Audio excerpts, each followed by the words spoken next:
blue side, we get Top Esports back where they were in Game 1. Yeah, and you know, we see JDG going for the prio on the Vi with Wukong off the table. So once again, at least this time around, sure, the enemy team gets Zeri, but JDG having that go-to answer that you typically see against it. Yeah, and I mean, here's the question. Are you going to match with the Sivir and try and take the Lulu? Or are you going to go for the Lucian army? Which direction do we think they will go towards? It looks like they might be wanting to match that scaling, which it kind of makes sense. A lot of these fights have gone down in that sort of scaling area, lent late into the game. Do we just get the Lulu locked in here? Or we've seen that Missing is willing to take like the Amumu into the Zeri, right? The fact that you obviously reduce a ton of damage, so maybe leave it till the second rotation, get the Ahri that is such a potent combo for pinning down the Zeri. And this was Yagao's go-to pick in the regular season. He was pretty much playing it consistently every time it was opened. It became a must-ban against JDG. But now for Top Esports, I kind of expect to see Sejuani go top, but when you see Sejuani pick so early in the draft, right, you always have to be concerned about the flex potential and teams learning from LNG, who are the first ones to really bring it out and go towards those melee mids as wow! We get Swain coming out for Knight. Yeah, I think this is something we see often picked into the Ahri because these are picks that want to dive in, go aggressive, and it's very hard to burst out of Swain, right, because he is so bulky, and once you end up getting caught in the fight, if Vi ends up ulting onto JackeyLove and Knight is next to him, he will just thrive in that scenario. I feel like it's kind of crazy, especially when we're just talking about Lulu setting up supports, you know, support segment on the desk as well. But now we're going to get that banned away. Walk me through, gentlemen. Lyric, I think you can start this time around. You know, now we can already see TS going for bans on things like the Nautilus. You expect to see the Amumu come out next. Because for Top Esports, they don't need to be concerned because they get to pick support next, which is why we see the Lulu off the board. So probably going to get pushed into like a tank versus tank matchup in that bot lane. When we did have Mark on the Leona, we saw a lot more movement come out from the support role. And like finding a lot of these early game skirmishes around Herald, going into the enemy jungle, getting early vision to choke out the enemy squad. And this is the problem if you're going for that trade-off, because as you said, Top Esports have first choice. If they ban Amumu here, like do JDG ban Lulu as well? That leaves Renata potentially available. Maybe JDG go Lulu Renata as the bans. And actually, this Brom's interesting because that's going to suggest that Top Esports are going to go towards the Leona. But I think JDG would be happy with an Amumu in that situation. So kind of an interesting one. We do see them actually not go for any more support bans, instead going for that Jax. We have often seen the Jax picked into the Gnar, so maybe telegraphing what JDG want to go for. And as you guys were setting up before, thinking that maybe, yeah, Top Esports will flex around that Sejuani between top and jungle. So now the biggest question is, what is your biggest last pick? What is the priority here for Top Esports again? I mean, for Top Esports, I was going to say I expect support to come out just from the fact that you can at least keep holding that flex. Renekton. But no, already showing their cards, Renekton up in top side. They don't want Wayward to have to deal with it because we need to remember, Top Esports has been banning that out consistently so far in this series. But now Wayward going to have some power. And after what Wayward showed in the last game, I think it's deserved. I mean, especially, what is 369 going to pick? Because you are into not just Renekton, but Renekton Sejuani. If Renekton dashes onto you, uses the empowered stun, that is fully stacked follow-up stun from Tian to come in. It is going to be difficult for 369. So JDG, they go for, you know, not the Lulu, not the Yuumi, which are banned away, but still a pick that can really bolster your late game AD carry. We'll see if 369 is going to go for the GP. So, this is him. I mean, Oranges will deny one of the stuns. And this was like one of the traditional, not necessarily counters, right? But GP laning phase always could do decently against Renekton. I mean, your Q's on like a 5-second cooldown, the trial by fire able to come in. But I want to hone in on the Renata because I really like the Renata pickup against Top Esports composition. Very short ranged, wants to come into you. That hostile takeover is going to be able to do work. And when we've been hyping up Missing, he could do a ton in this game. And now the Amumu, something to think about. I was like, the reason the Renekton was important was because there's so much magic damage on Top Esports.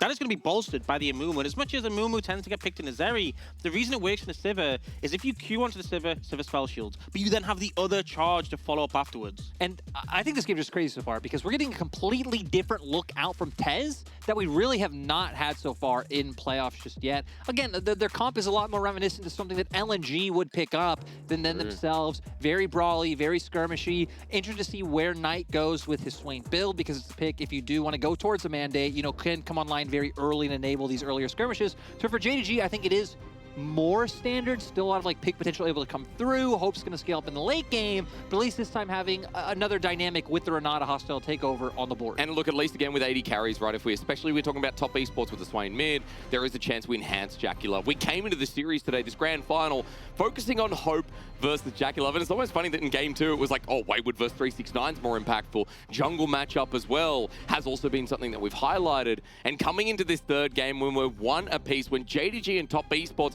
are holding one apiece championship, we look at the hopes that this will again show us all there is to need to know. all you need to know about this series, it's been bloodthirsty, to say the least. And like you said, right, we've seen kind of pivots and priorities change. Game 1, it was all about bot. Game 2, a lot of attention put mid for TS. Adaptation. And this game, I expect Top Esports to look up towards top side. Oh, yeah. Okay, well, Wayward after game number 2, picking up MVP. This feels right. As ladies and gentlemen, we're about to enter Summoner's Rift yet again. Today's all about breaking the mold, breaking the tie. And this is going to be about breaking the series of the grand final. Our first seed still on the hunt here as we return back to Summoner's Rift. 369 on GP, by the way, versus Wayward on Renekton. As you guys said, a very different pivot. Well, and this was crazy because normally we see Wayward. They just chill. Yeah, they stand next to each other, pop emotes at each other. Wayward is all business, no emoting, hits 369 and gets a parlay in return. Man, I feel like some trust has been broken here. It's the grand final, different stage, I guess. Yeah, right. Wanting to guarantee yourself that first seed, wanting to pick up just another title for either side of this matchup. Been quite a while since we've seen either of them pick up an LPL jacket. It's been 2024, both of them, when they both won their last title. And now this time around, though, we do finally see it come out. And like we said, Hysterics already kind of looking up towards that top side, especially for TS. I think JDG have more options on what they could do since they do typically like to put a lot of prio onto 369. We can see Kanavi looking to path up towards that side now, maybe cover him, but you have set up in mid. Maybe they take a page out of the book the Top Esports wrote in the last game. So then I wanted to ask you, and involve you here, Orcs, a little bit as well, when we talked about the heavy skirmishing of Top Esports, right? The closer range, how this game gets off the ground through the laning phase for TES as well. Well, I think for Top Esports, you can gank top bot quite comfortably because you have the double stun from Mark. You can also start to stack up the Sejuani passive. But the top lane is the big one for me. One of the changes that they made recently in 12-14 to Gangplank, they nerfed his base health down quite a bit. They did give him some power in return, like, you know, his passive now scales with crit. So, you know, still a threat in the late game, but squisher in the early game. And if Renekton gets on top of him, if Wayward hits level 3 and stuns him, you instantly stack up the follow-up passive. It can be a really big concern. As we get a bit of an engage in the bottom lane, missing versus Mark here. Supports have been mentioned on the analyst desk for a big reason, considering that Missing and Mark have had some of the best splits, and people that we haven't talked about so much in the past are now showing up big here in the grand final. They hit level 2 first, but JackeyLove and Mark pay the respect. And Missing was someone who was huge on WE's run, but heck, maybe I was gonna say maybe we don't get a lot of time to talk about Mark. We don't get time to talk about anything because both junglers already looking for action. Kanavi did dodge out on the ward in Tian's mid. Oh, the shove not coming through, but at least the Arctic Assault does. Yagao one step away from having to burn his flash, but meanwhile we go back to the top lane. Wayward versus Kanavi and friends. The bullying will return up here as Wayward is good with the dodge. Might have to burn the flash in a second though if it comes back. No, what? Wayward goes back in and there's the emote. All right, Wayward, welcome back. Yeah, a little bit of an oopsie daisy there. Wayward manages to navigate the gank perfectly well, but then saw a window to go in. Bit overzealous. So Tian was coming up thinking, if I stack the passive, we have the kill. So somehow this ends up working out for JDG, despite the fact that, you know, it really looked like it wasn't going to. Yeah, now Missing actually being the first one to roam. A little bit surprising. Maybe they can find something on tonight. Good Not very well with the Swain. Might be okay, even though he's at level 2. We just need a handshake, and as Knight gets over the wall, has to burn a flash. Double summoners down from our solo lanes of Top Esports. Such a fantastic roam for Missing there. And that's the thing with the Swain is, post 6, you can pop your ult in a fight and really makes you hard to take down, but you are immobile. You don't have a dash. If CC connects, you're going to be a vulnerable target. With Flash now down, Knight could be an easy gank follow-up from Kanavi. Especially if we keep seeing JDG keep making some of the same set plays, right? To where we saw able to get that push with the Sivir, especially since you do have May. Oh, wait, we just stop again. Man, his early ganking's been insane. It might not be about the early game, but it's definitely about Tian as 369's actually turning it. Trial by fire makes it close, and he still has flash. No parlayers. I guess Wayward's relaxing a little bit now, despite being pressured here by 369. We need to remember that 369 did already get a reset and TP back to lane. So even though Wayward is forced out, not really losing anything, will now come back with a double longsword in the strength, but now Kanavi should manage to get away since he does have prio in mid. And JDG so far doing a nice job of using that prio they have and of transferring pressure from lane to lane, because it feels like that's really been the thing to keep them in the game so far. But now, Hawks, we're going to get to take a look at what happened here. Yeah, so dodges away from the Q from Vi, and that should be enough. But then I think he wanted to go for 369, flashed in. I think the minion died. He was going to E through the minion to get the second use, but I think the minion died, so it ended up failing. I'm not going to say that that was a defendable play despite that, but I think just a miscalculation rather than just a random play. I mean, look, it's Wayward, right? Just like the rest of this team. As Mark gets an engaged bottom lane, that's Ignite down on a missing as well. Cleanse out, but look, Hope's turning it around with the bailout. A powerful 2v2 that turns on its head. And one of those things, I mean, having the CC on the Renata to be able to get the return damage on, you have the shield as well to enable Hope to be able to take more damage. And now JDG knowing Vi's on the bottom half of the map. Knight's getting involved as well. 369, good luck. Vision of Empire is going to help out quite a bit before he gets there, but 369 is out safely. So Wayward with Demolish just going to be able to get a plate here, and Top Esports top side is thrashing. Yeah, but look at the TS lead already in place. If Wayward manages to deny a lot of this wave, could be huge. But 369 waits a little bit, assumes that they will have backed off, and walks back up, but still, he is in a deficit in this matchup. And, you know, this is new territory for JDG. Yeah. Because teams usually don't prioritize topside more. Heck, coming out of the LNG series, Kanavi to 20% jungle proximity to the top. That's like double the average in the league. Teams really do not play around this side of the map as heavily. So we're going to get to see how JDG respond to a new situation. We came into today talking about Top Esports and JDG being like, oh, well, topside could be a little bit more passive, but ever since we've seen Wayward in game number 2 coming in over Tian, that dynamic for Top Esports has been a lot stronger. I feel like there's no way we can currently describe the series as being passive in any manner. Oh, well, Even though it's 0-0 now, I feel like we've had so many moments where they're trying to push, trying to find these windows, trying to find these opportunities. It's still pretty even as of now, you know, a little bit of an advantage in top lane for Wayward, but you can feel like these teams are permanently testing each other, finding these windows, finding these moments where they can maybe get some give. And we can see now exactly what we were hitting on before with like the support matchup changing, is we're having a lot more movement come out from Misting and Mark. Yeah. Misting was just hovering around the mid lane. Now you start to make your way back down, and it feels like that's going to be the decider. They don't want to fall to the same like problems they had in game 2 of Yagao not having that same agency or urgency on the map. And now with him doing it, Tian is coming in. He's got flash available. Wayward has the ulti as well. Lyric has given me a shoulder rub to let me know that this could be dangerous as Knight runs forward with the ulti as well. 369 is just in enemy territory. This is first blood, but to who? It's over to Wayward on the crikey croc. And you could see when he threw the ult up in the air, he knew he was dead. As soon as Knight came over the wall, he's like, cool, I'll just clear out the wave. And this is one of the things with Gangplank, right? The fact that you have the oranges can help mitigate pressure. The ult can be used to clear waves. So I don't think 369's like super upset about this scenario, but Top Esports definitely applying that pressure to him. And now, you know, we need to stop talking about lanes. It's apparent it's only junglers that matter. Kanavi did finally hit 6, so cease and desist is on the board. Tian still not at that point. This could have been a window where Kanavi could have looked for a play, but Top Esports bot lane, I think, doing a nice job of like, hey, we just committed up so much to the top side.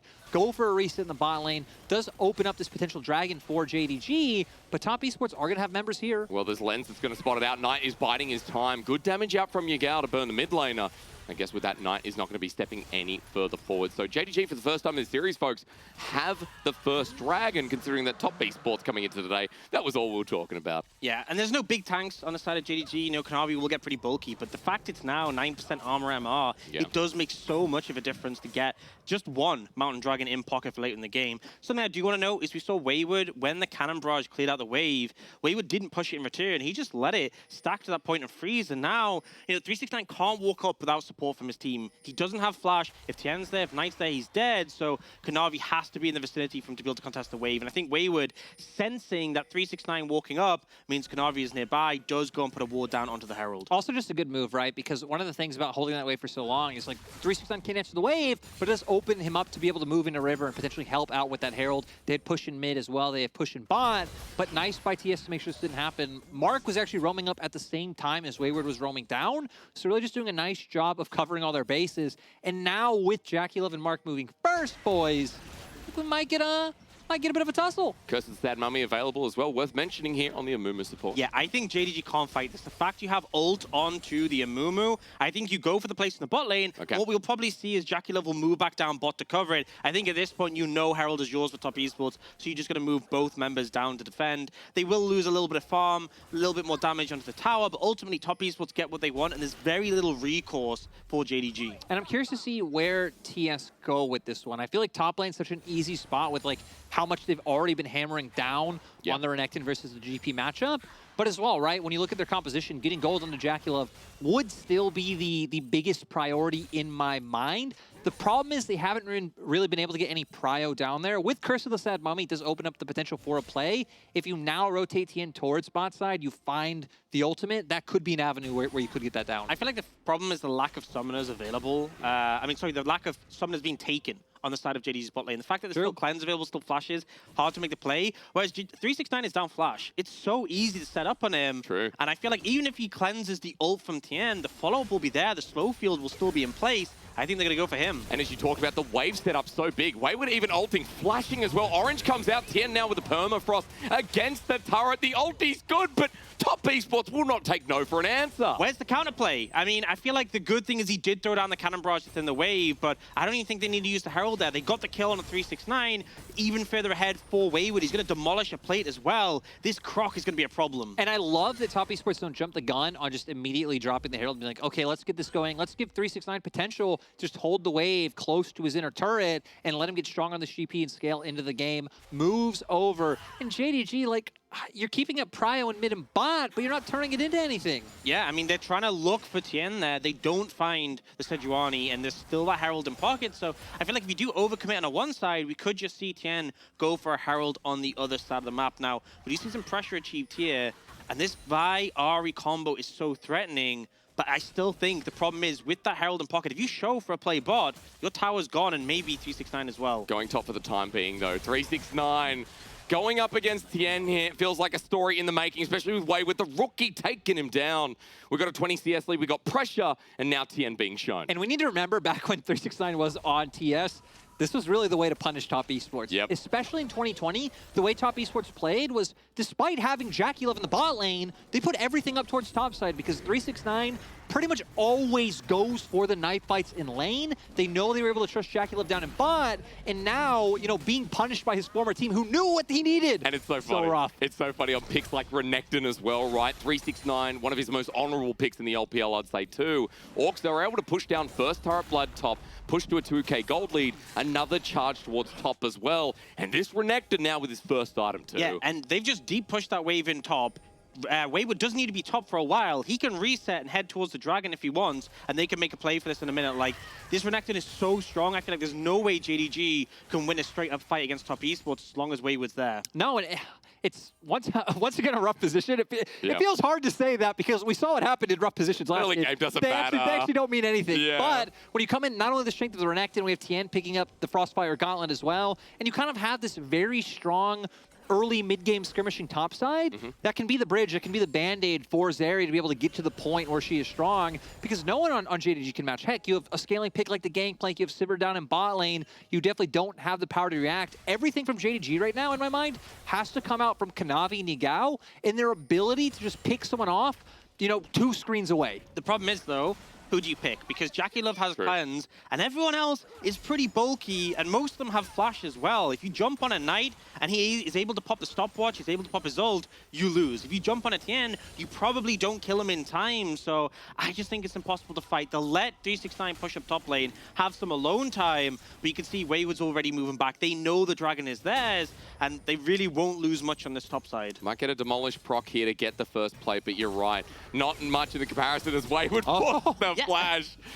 Bit disrespectful, I would say, from 369. He sees this big crocodile coming over, and it's like, I really want this plate.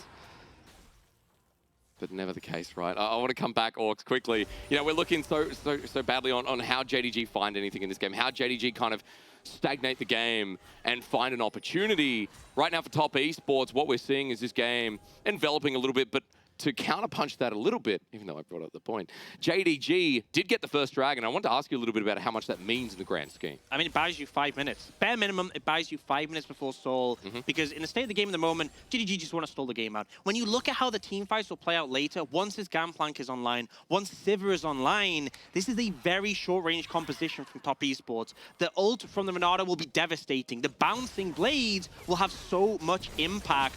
So it's a matter of stalling the game out, leading to the later stages, but Top Esports don't want that to happen. No, Top Esports still looking to accelerate. 369, no flash. He does miss. He has orange still available for the permafrost, and at the max range, Wayward gets killed. They flash on top of him, but this is still a Renekton. It's a Renekton with one item. It's going to take a lot to kill, but at least the Orbit Deception does it. Now with another Spirit Rush, Tian's the next target. A flash from Yagao, and there we go. The Ahri in the game, but Knight's joining in. Doesn't have his first item. Meanwhile, flash to the bottom lane. We were quiet for too long, and JDG have been launched onto the bottom line. JackeyLove gets his first kill. No slow onto Hope, but all of a sudden, we're blowing out this game 3 a bit. Mark just full on sending it down in the bot side to make sure that that's able to come through. They lose it on top. They did give a bounty over. Yagao getting a bounty on top of, the kill gold and another kill, but still TES, full control, full momentum. I would still say it's positive for JDG, though. The fact that they were in this deficit, the fact that Renekton was so strong, and they still managed to pick up the bounty, get 2 kills,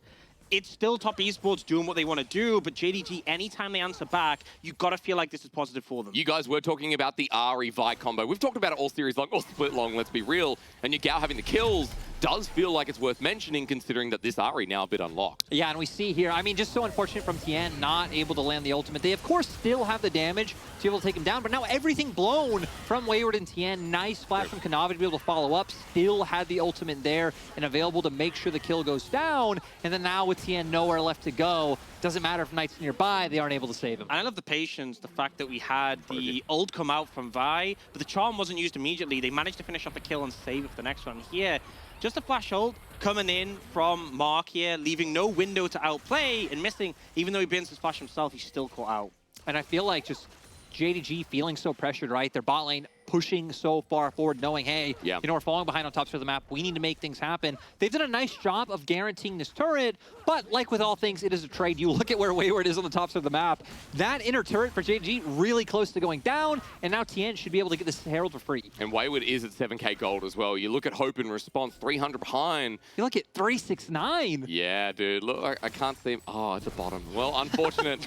Wayward versus... All right, okay. I was gonna say, I feel like that was I watch Wayward. I see no emotes. I get a little bit spicy as well. And I will say, coming into today, we had a bit of a conversation about these two, but 369 versus Wayward, old versus the new. Wayward right now showing the new is a lot better as over that wall. I'm ready for this, guys, because JDG could be walking into a trap.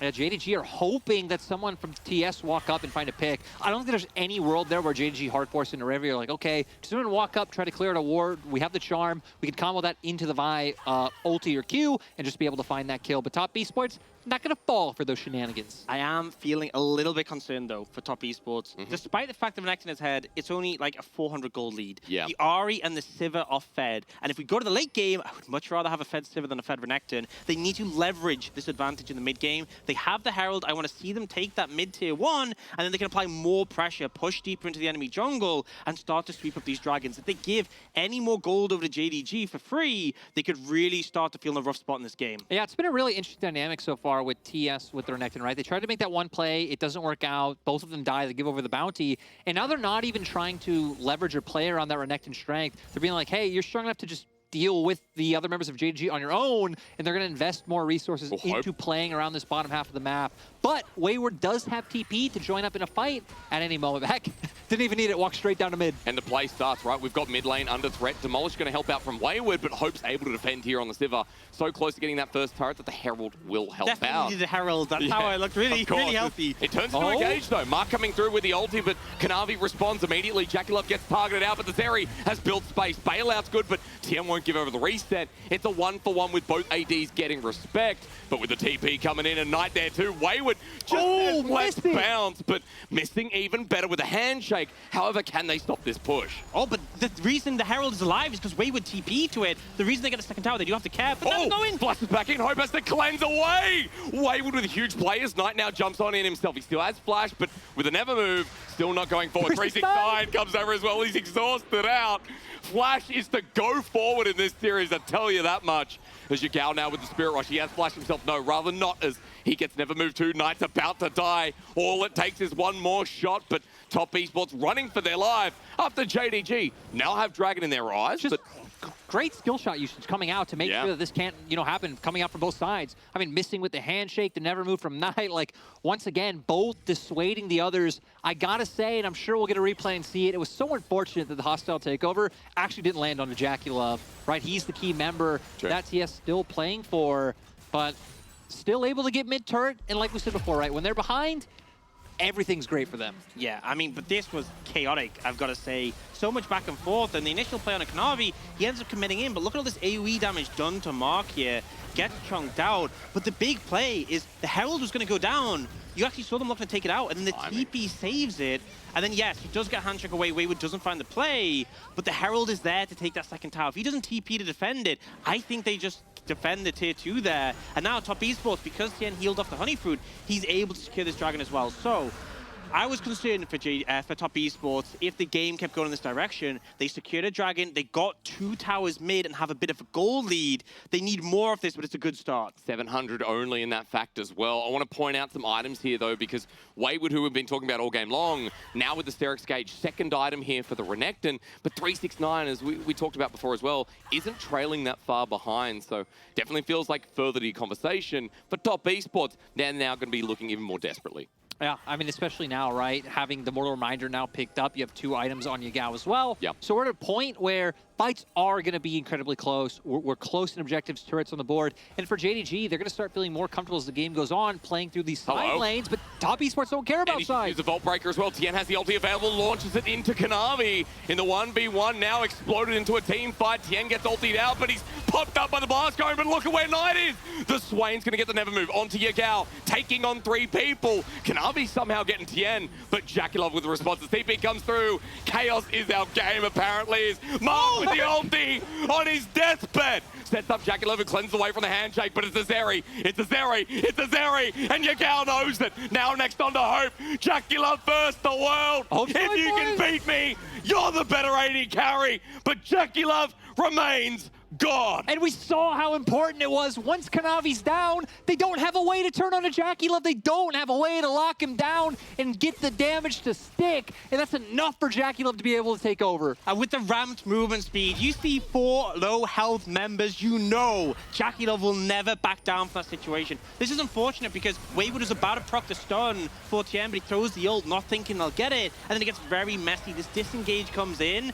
but I have to appreciate the patience from Mark. Gets CC there, so doesn't find his ult window, but holds onto it and finds this new opportunity. You can see JDG doing a fantastic job of kiting out these short-range characters, but then Mark trades his life for the greater good. Oh my God. I just feel like at this point, too, it's so hard, right? We're back. Again, we're coming out. I love slower early game, but it doesn't mean that we're not going to keep fighting. Wayward the first to die here, which is always good news for JDG. Yagao following up onto Knight, looking for the Charm. Orb Deception first comes out. Charm not dodged away into the Demon Ascension, but Knight's going to die. Mark get a bandage toss, but top esports are going in 1 by 1. The Ants marching into death as Yagao forcing another flash. And JDG have just been gift-wrapped. A big fight in front of the Baron. Yeah, Baron's up. Cannon Barrage is actually going to be up soon, which could be so instrumental in trying to make top esports not come in. But with Smite on the board and Zeri up, I guess they're not confident enough. It's too risky because I don't know if you look at it, but you know the ult from Amumu? It pretty much fits 1 for 1 into the Baron pit. And I feel like if you go for that play against the Zeri, I could see it going really bad. It's still positive play for JDG, but they won't push it any further. Those risks haven't stopped LPL teams, or more specifically JDG, before. True, true. You never know. You know, we saw in the previous game when top esports were fighting against Elder and still went for it. You always have to be ready for them to take a fight. But top esports, despite the big loss, top esports. But pings are coming out. They are aware, but Missing is waiting for backup before he moves in. But there's no TP on JDG. They have to walk into this one blind, and it's a Zeri with almost 3 items. If top esports get this Baron, the game flips yet again as Knight's going to be stopping them. Kanavi jumps in, but it's early onto JackeyLove. The ult comes through. The lightning crash down, but the Zeri has to get out. Yagao trying to follow this one up as Tian now the first to die. Next up, it's going to be a trade of Missing as Knight flashes forward. The golden left hand flexing about his Swain as JackeyLove's getting chased by Yagao. Still here from the side, but top esports are picking apart the pieces. This is so chaotic. They just both keep re-engaging. And Knight now getting caught out on a 369, flashing into his old teammate. He goes golden, but Wayward's joining in as well. JackeyLove here, but no ulti available. Yagao doing the damage, and Hope following through. 10 for 10, and game 3 is about as chaotic as a quesadilla. They're still looking. They're trying to chase them down. They have the movement speed from the Sivir, but it's not quite enough there. Man, they just kept wanting to commit to the fight. And Mark, he might be caught. You know what? It isn't a movement, but without ulti, without flash, he puts the thumbs up, and Kanavi doesn't have the ulti available. What's up, gents? 35 seconds till Dragon. That's the thing. JDG haven't reset yet. They need to recall, and Top Esports are already coming back on the map. With the Dragon in 30, this would be the 3rd for Top Esports. And I want to say, people like to discredit Cloud Soul. Movement speed would have been a massive factor in that last fight. I mean, especially when you have, you know, characters like Swain coming out. But man, once again, so unfortunate for JDG. They come out ahead in the fight. Tian missing the ultimate, but keep your ears on JackeyLove. Dodges out on the hostile takeover once again. And then Yagao trying to chase him down on the opposite side of the fight. Knight able to do a lot here in zoning out members of JDG, forcing these flashes. But having this threat from two sides makes it very hard for Top Esports to commit anywhere. And then once 369 gets involved, Docs, everything just turns around. And I'm just going to say, Yagao with these charms has been so good. But he still gets away! It's so sad. It's so tragic. And we do see Top Esports picked up the Dragon while in the replay. JDG moved over to the Baron, but this is one of the problems against the Swain. That Visions of Empire, that W, on such a short cooldown, it can just scout it out repeatedly. But I want to pull out, as we come back from the replay, it's a 3-item Zeri now. We've been talking about it all day, all year, every time Zeri's in the game. 3 items here versus Hope, as Baron is kind of blind right now for Top Esports. Yeah, we do see Hope. He does have 3 items as well, right? But having to go towards that Lord Doms because of the amount of tanks on the opposite side. So at a point now where JackeyLove hitting pretty much everyone on JDG at full force, because like Ox mentioned earlier, right? We don't really have a huge front line for the side of JDG, so I think you still are relying a little bit more of like someone from Top Esports walking in blind without vision, or someone trying to face check, force your way in, get your own line of vision down. Top Esports don't fall for it though, and we're back to the ping-ponging of waves. Yeah, I mean, I feel like Baron is still a potential. We saw, obviously, Top Esports did try and sneak it before, but I feel like both teams are going to be keeping a keen eye on that one. And Top Esports can honestly just lean towards that Dragon. But, you know, as you said, Sivir's picked up a pickaxe that IE will be next. That's the point where she starts to become a real massive damage threat and a big problem for the side of Top Esports. And last game, JackeyLove was on that Sivir in the same reverse matchup, right? And Hope wasn't able to carry the game on the Zeri. So we know that Sivir can be as much of a threat. Stopwatch now on JackeyLove too, as we hone in on these AD carries around these neutrals.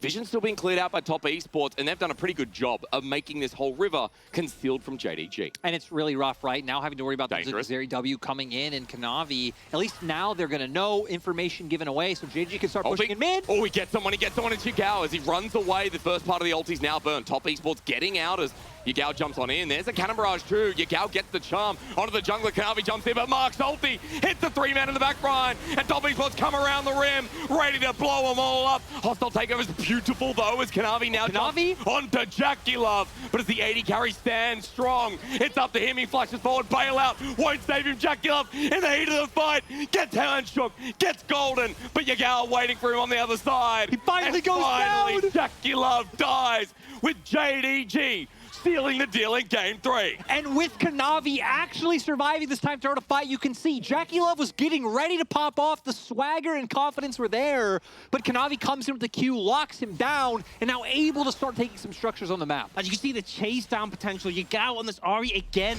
so clutch in these fights. He's the one who gets hit initially and has to burn the ultimate, and then JDG go, look, we've been Ahri ultimate. We don't want it just to be a 1-for-1 and ult. We want to fight. They pop the cannon barrage. They start to chase down. The charm hits on a Tian, and that starts the fight. Mark does get a great ultimate to allow both Wayward and Knight get in. Oh, he missed.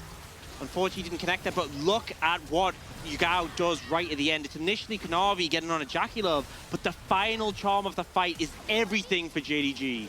We're going to see here, right? JackeyLove feeling it, thinking he can go in, start to take the fight, but the Charm instantly coordinated with Kanavi going in with that Q to make sure that they can finish off the fight. Sadly for JDG, not able to turn it into a Baron or into anything like huge and game-changing, but still, this is a great lead. They were able to push down a turret mid, I believe, off of this play, and now we look, they're the ones up in gold. And I said seal the deal, right? What a lie. What rubbish from this play-by-play caster, dude. Nothing in this series has been sealing the deal until the Nexus falls. As at least for JDG, as you said, a bit more gold on them as well. We have a 3-item R in the mid lane.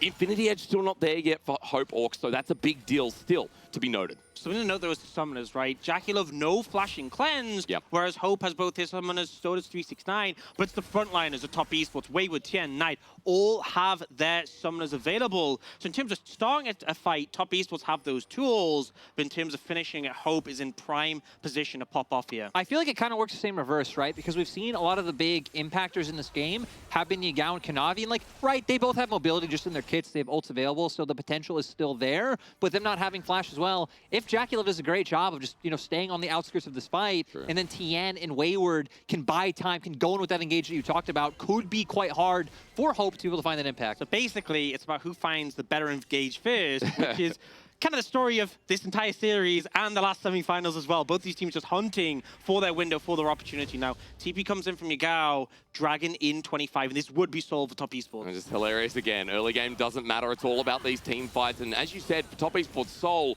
but for JDG, another window to delay this game that we talked about the team fighting in. Kanavi now having priority and Vision being choked out. But top esports, look, I'm just going to go the other way. And this is what we talked about last game, right? That when you're the team to get on Soul Point, you just have a plethora of options. Like, sure, you don't want JDG getting another Dragon and buying more time, right? They have GP and Sivir, but just the fact that you can get this Baron and then try and force an advantage forward is a great position to be in. JDG, though, might get baited in. Top esports Knight trying to find a pick. Oh, they're looking for the angles. Wayward is also postured on a bit of a flank there, but JDG just pushing the mid wave in. They have such good vision control around this mid lane, but now they're pushing forward. Kanavi just Volt break it in, Volt break it in. Kanavi now having to ult to commit, but even with a hostile takeover, will it be good enough? As he drops on down, JackeyLove now has a free ult and a free shutdown. Knight's been poked out though, so good opportunity for JDG to get it back as Knight runs through the cannon barrage, flashes out. 369 gets the response. But for top esports, they've just taken down Kanavi clean. I feel like the ultimate for the Renata did so much there. It did. Kanavi did go down, but so much was expended, and the rest of JDG was still in a position of power. But jungler down, it's Baron time. Absolutely crazy, man. The confidence of Kanavi leading to this play from top esports. We do still have a ton of AoE damage on GP and Sivir, though. But Mark's angle is what I want to talk about, because this Amumu has flash. He's coming in red hot, wants to return to Worlds as first seed this time as he jumps on in, flashes! Mark has sealed the deal with JackeyLove getting 369. A double man never move. Top esports are low on health bars, though is Yagao. Tries to carry against the charm. Max range. Tian jumps on in. JackeyLove's out of the fight. How do they win it? How do they win it? How did they win that fight? And we see once again from JDG, they're still going to chase down JackeyLove, but still the difference maker is the positioning able to come out. No! Revenge. JackeyLove, it does look like he'll get away, but cease and desist on Kanavi. He also has flash. JackeyLove should just be dead. Well, he's over the wall at the very least. His flash almost coming up. He's flying time flashing. Yeah, JackeyLove, stop moving. Kanavi beats him in the face, and JDG once again show us that this could be their game. And now they're just pushing mid. Death time is long. It's only markup. I don't think they'll be able to end off this, but Baron and Dragon, they're going to try. They're going to go for it. They might be able to. Look at that. JackeyLove won't be up for 40 seconds. Nexus turret's getting hit down for JDG. They may have hope, but they have much more than that. Knight gets hostile takeover, and now moving to match point. Jing Dong Gaming can feel the revenge, trying to get that first seed now in the position. On match point, such a difference from the last time these teams played where TS were the ones who were up 2 games. And again, this one ending out of nowhere. Top esports, the team again to find an early advantage, not able to convert the lead from Wayward. And I gotta say, Yagao in this game was absolutely stellar. Oh, huge. Yeah. Last game he was punished massively, and we were saying he's been the best performing mid in playoffs, which is so hard to say in the LPL with so many stacked players. But this game, I feel like if even a couple of those charms don't hit JackeyLove, he just carries this game. True. But every single time he's finding the skill shots, finding the connection, and that final fight, he was the one cleaning up. And it's one of those things, right, where 99% of the time, JackeyLove still managed to escape, but just the fact that he has to spend all of his time running away from Ahri and not able to put out consistent DPS was the difference maker in what led them to taking the fight. I also want to talk about that last fight real quick because Mark had that huge flank, but if you guys noticed, Hope was the one who was like playing super far up towards the pit away from where the Amumu flank was coming, so it doesn't really matter that it came through. Hope was like, hey, I'll deal with Wayward dashing in on me. I'm not going to be brought down by this Amumu, and you know, that Shad energy kind of paid off. Because it looks so clean, right? We got a two-man never move as well. Like, top esports had numbers advantage. Then you start looking, you're like, where the health bars going? Disappearing bit after bit. And as you said, you know, your Yagao charms cleaning up as well. There are so many good moments from JDG in that game or series that we are now just discovering, like, oh yeah, as Asheen said on the guy said on the couch. I wonder if I predicted a 3-1 today. Well, it doesn't matter because JDG top esports orcs. Tell me what happens when they go meet each other in finals. Do you remember? Yeah, I feel like it goes to 5 games. Yeah, big bet. I would go for that one. You know, what did you predict? A 3-2 top esports. I predicted 3-2 as well. Wow. Interesting. Yeah, you sound really smug for someone who went for 3-1. And so did Asheen on couch with the 3-0, right? He's already doomed. I mean, this game was just another great example of like, again, I just can't believe it's over. That was back and forth, neck and neck, vision coming out. Both teams just got to a point where they were trying to set up these picks. And I love how like top esports would look for the pick. Kind of unfortunate for Tian because his Sejuani ults they just did not hit this game. But the second that missed, JDG just were so fast to pull the trigger. Yeah, and I feel like part of that was this Vi-Ahri combo where, you know, if Kanavi wants to go in, he goes in, and Yagao is always there to follow. But look at those stats. 90.5% kill participation, 31.7% damage, which is so hard to do in this meta where we have like Sivir and Zeri popping around doing millions of damage. This was Yagao just really making a statement for himself after a game 2 where he was bullied, let's be real. He was. Yeah, and attempted this game as well, right? Like Sejuani came in, Tian was there level 3, level 4. So it's not like Tian is not trying to bring these lanes down early, but again, early game doesn't matter. Like it really shows 3 games in a row now. We've taken nothing away from the early game. No, I mean, it's so hard too because I feel like we should be in the position where we're like, hey, this team is a 5K gold lead. Like this game, not done and dusted, but it's pretty close. And it feels like the team that's at a deficit is the team that we should be like, they're going to win. They're going to do it. But somehow, look, we are moving to a game 4. JDG on match point. Will history repeat?